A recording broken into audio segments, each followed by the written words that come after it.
وقال اللہ تعالیٰ فی شأن حبیبہ ان اللہ وملائکتہ یصلون علی النبی یا ایہا الذین آمنوا صلوا علیہ وسلموا تسلیما اللہم صلی علی سیدنا محمد وعلی آلہ وصحبہ افضل صلواتک وعدد معلوماتک وبارک وسلم۔ معزز حاضرین، محترم سامعین، السلام علیکم ورحمۃ اللہ وبرکاتہ۔ اسلام میں خواب کی حقیقت اور تاثیر، اس عنوان پر آج انشاءاللہ تعالی ہم قرآن پاک کی کچھ آیتیں اور احادیث شریفہ آپ کے گوشے گزار کریں گے۔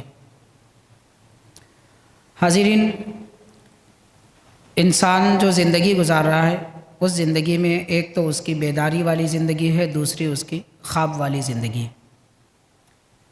بیداری والی زندگی پر خواب کا اثر اور اس کی تاثیر ہوتی ہے۔ خواب کی تاثیر انسان کی زندگی پر ہوتی ہے۔ خواب انسان کو بحالت نیند نظر آتے ہیں، نیند کے حالت میں خواب نظر آتے ہیں، اور نیند اللہ تعالیٰ کی طرف سے، کیونکہ اللہ تبارک و تعالیٰ نے ارشاد فرمایا وہی بیدار کرتا ہے، وہی نیند عطا فرماتا ہے، اور وہی زندگی دیتا ہے، موت دیتا ہے، وہی ہنساتا ہے، رلاتا ہے، اور وہی کھلاتا اور پلاتا ہے۔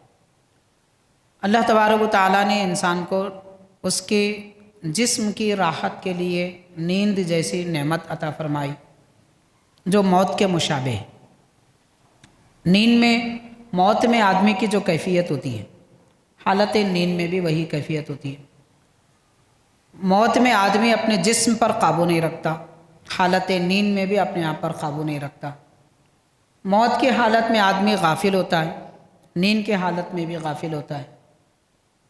موت کی حالت میں اس کے جسم کے ساتھ کوئی کچھ بھی کر سکتا ہے، نیند کی حالت میں بھی کوئی اس کو کیسے بھی استعمال کر سکتا ہے۔ بہرحال اسی لیے نیند کو موت کی بہن قرار دیا گیا ہے۔ اس نیند کی حالت میں آدمی جب سو جاتا ہے اس کا جسم آرام کرتا ہے اور اس کی عقل، اس کا دماغ تھک جاتا ہے، تو روح بیدار ہوتی ہے۔ روح بیدار ہوتی ہے، عالم بالا کی سیر کرتی ہے، دنیا کی سیر کرتی ہے، اور اپنے شوق میں جہاں چاہے روح آتی جاتی رہتی ہے۔ بعض علماء کرام نے یہ لکھا ہے کہ روح انسان کی جہاں جہاں پہنچتی ہے کبھی اسے وہاں کے منظر بھی خواب میں نظر آتے ہیں۔ یہ خواب کی وجہ بیان کی گئی ہے۔ حاضرین، ہمارے دین اسلام میں خواب کی حقیقت ہے، یعنی کوئی وہ کھیل کود لغو بیکار کام نہیں ہے، اس کی اپنی ایک حقیقت ہے خواب کی، اور خواب کی تاثیر بھی ہوتی ہے، انسان کی زندگی پر ہوتی ہے۔ خواب کی تاثیر ہوتی ہے، زندگی میں ہوتی ہے، اور فوراً بھی ہو سکتی ہے، کچھ عرصے بعد بھی ہو سکتی ہے، مگر خواب کوئی لغو کام، بیکار صفت نہیں ہے، حقیقت ہے۔ جس طرح کہ ہماری زندگی اپنی ایک حقیقت ہے کہ ہم سانس لے رہے ہیں، بیٹھے ہیں، کھا پی رہے ہیں، ایک دوسرے کو جانتے ہیں، دیکھتے ہیں، یہ کوئی جھوٹ نہیں ہے۔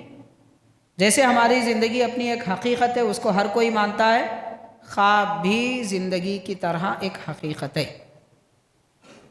فرق اتنا ہے کہ بیداری کی زندگی اور وہ خواب کی زندگی، وہ نیند کی زندگی، بس اتنا فرق ہے۔